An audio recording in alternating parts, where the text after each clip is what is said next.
vet. Het aassoortje. 93-31.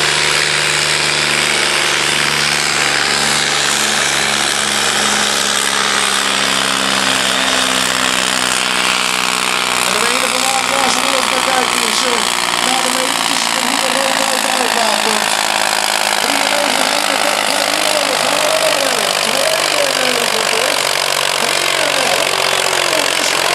93 meter en 51 centimeter.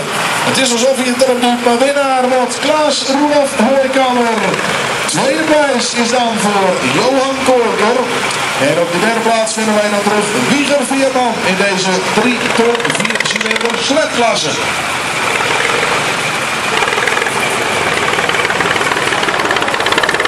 En op de andere kant onderweg met Kees van Luit uit Bakkeveen. De 74 John Deere 7430. En die zetten wij neer op 83 meter en 31 centimeter.